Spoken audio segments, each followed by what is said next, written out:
दोस्तों सब्सक्राइब करें और इस बेल आइकन को दबाएं और पाएं वीडियो सबसे पहले। मैं भारत को भारतीयता की मान्यता के आधार पर फिर से खड़ा करना चाहता हूं, उस काम में लगा हूं। और एक हिस्सा है भारत का जो सबसे महत्व का हिस्सा है, जिसको हाईटेक कहा जाता है, उच्च तकनीकी कहा जाता है, उसमें कभी कोई विदेशी कंपनी इस देश में नहीं आती।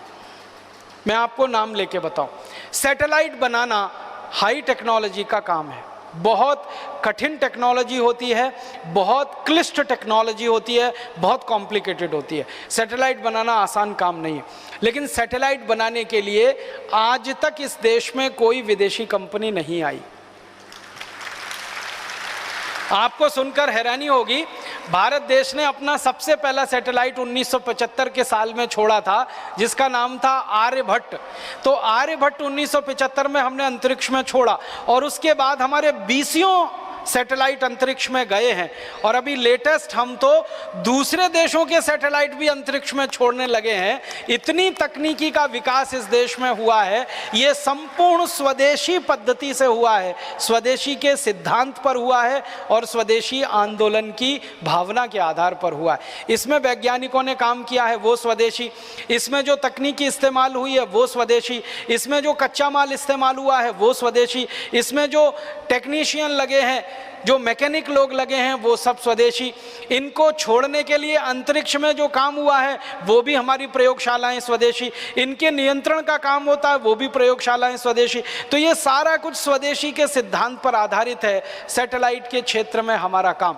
और आपको मालूम है, अब सैटेलाइट छोड़ने के क्षेत्र में भारत अमेरिका, चीन, फ्रांस, ब्रिटेन के बाद 5वें नंबर का देश हो गया है। एक ज़माने में ये देश हमको चिढ़ाया करते थे कि भारत का सैटेलाइट अपने देश में से छोड़ने की अनुमति नहीं देते थे। बहुत बार ऐसा होता था कि हम सैटेलाइट बनाते थे, दूसरे देशों से छोड़ने के लिए जाते थे, लेकिन वो नहीं मानते थे। अब तो हमने अपने देश में ऐसे स्टेशन विकसित किए हैं। श्री हरिकोटा ऐसा ही इस देश का बड़ा विशेष केंद्र है, जहाँ से हम अंतरिक्ष में रॉकेट छोड़ते हैं, सैटेलाइट लेके जाते हैं और दूसरे देशों के सैटेलाइट भी हमारे रॉकेट लॉन्च से हम छोड़कर आते हैं। इतनी तरक्की और इतना विकास इस देश में हुआ पिछले 30 वर्ष में, तो सिर्फ स्वदेशी की ताकत और स्वदेशी के सिद्धांत पर हुआ है। एक और उदाहरण देता हूं, मिसाइल बनाने की जो टेक्नोलॉजी है ये संपूर्ण स्वदेशी है, भारत में विकसित हुई है। आज से 30 साल पहले भारत के पास कोई मिसाइल नहीं थी अपनी, हम विदेशी मिसाइलों पर निर्भर थे। या तो रूस की मिसाइल हमें मिले या अमेरिका हमको दे। लेकिन 30 साल से इस देश के वैज्ञानिकों ने, विशेष रूप से DRDO के वैज्ञानिकों ने रात दिन मेहनत और परिश्रम करके मिसाइल बनाने की स्वदेशी तकनीकी विकसित की। हमने 100 किलोमीटर की मार करने वाली मिसाइल बनाई, फिर 200 की, फिर 500 की, फिर 1000 की, फिर 1500 की, अभी 2000 की, अभी 2500 की और अब 5000 किलोमीटर की मार करने वाली मिसाइल इस देश में विकसित हो गई। और जिन वैज्ञानिकों ने ये पराक्रम किया है, जिन वैज्ञानिकों ने ये परिश्रम किया है, वो सारे वैज्ञानिक बधाई के पात्र हैं। उनका हम सबको बहुत सम्मान करना चाहिए कि विदेशों से बिना एक पैसे की तकनीकी लिए हुए संपूर्ण स्वदेशी और भारतीय तकनीकी पद्धति से उन्होंने मिसाइलें बनाकर दुनिया के सामने एक आदर्श प्रस्तुत किया। जिन वैज्ञानिकों ने ये सारा पराक्रम किया, सारा परिश्रम किया, महत्व की बात उनके बारे में जो ये है कि वो सब यहीं पैदा हुए, यहीं बढ़े, यहीं पढ़े और यहीं रिसर्च किया और इतना ऊंचा उन्होंने स्थान दुनिया के सामने भारत का स्थित करवा दिया। आप जानते हैं डॉक्टर APJ अब्दुल कलाम हमारे देश के मिसाइल का जो प्रोजेक्ट चला उसके पितामह माने जाते हैं। हिंदुस्तान के मिसाइल की तकनीक का इतना ज़्यादा स्वदेशी विकास हुआ डॉक्टर अब्दुल कलाम जैसे वैज्ञानिकों की रात दिन मेहनत और परिश्रम का है। और एक तीसरा उदाहरण देता हूँ, आज से 50 साल पहले तक सारी दुनिया भारत का नाम लेके चिढ़ाती थी कि भारत के पास कोई परमाणु बम नहीं और परमाणु बम हो भी नहीं सकता है। भारत के एक वैज्ञानिक को ये बात तीर की तरह से चुभती थी, उनका नाम था डॉक्टर भाभा, होमी जहांगीर भाभा। उनको ये तीर की तरह से चुभती थी कि भारत क्यों नहीं परमाणु बम बना सकता, दुनिया के वैज्ञानिक कर सकते हैं तो हम क्यों नहीं ये काम कर सकते।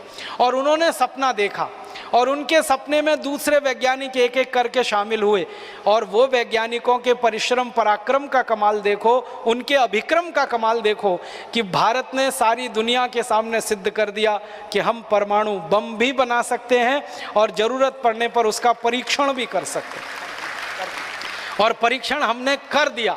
आप जानते हैं सबसे पहला परीक्षण 1974 में किया, श्रीमती गांधी के समय में, और उसके बाद 3 परीक्षण उसके बाद हमने किए, और हमने ये परमाणु परीक्षण करके सिद्ध कर दिया कि अमेरिका या फिर फ्रांस या तो फिर ब्रिटेन या तो फिर रूस या तो फिर चीन जैसे देशों के पास जो परमाणु हथियार हो सकते हैं, वो भारत के देश के पास भी परमाणु हथियार हो सकते हैं।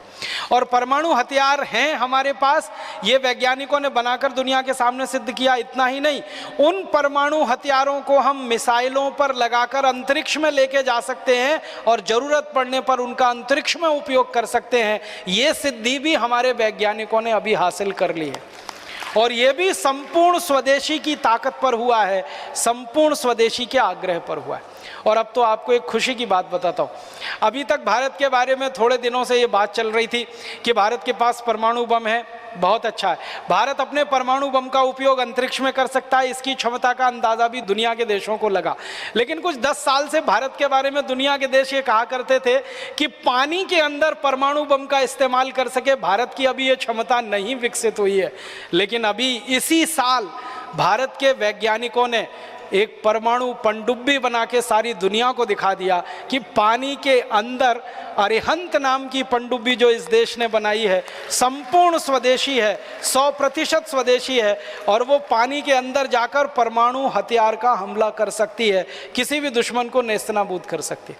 दुनिया में ये क्षमता सिर्फ 3 देशों के पास है, या तो अमेरिका के पास है, या तो चाइना के पास है, और या तो फ्रांस के पास है। लेकिन अब भारत के पास भी ये क्षमता आ गई है कि पानी के नीचे 100 मील तक नीचे जाकर हमारी पनडुब्बी परमाणु हथियार का उपयोग कर सकती है अगर ज़रूरत पड़े तो पनडुब्बी में परमाणु हथियार लगा के हमें कोई विकास करना पड़ा, या रॉकेट पर परमाणु हथियार लगा के हमें कोई विकास करना पड़ा, या धरती पर परमाणु बमों का विकास करने के लिए परीक्षण करना पड़ा, ये सारी विधा का प्रयोग स्वदेशी वैज्ञानिकों ने किया, स्वदेशी तकनीकी से किया, स्वदेशी आग्रह के आधार पर किया, और स्वदेशी गौरव को सारी दुनिया में प्रतिस्थापित किया। ये हाईटेक चीज़ें होती हैं।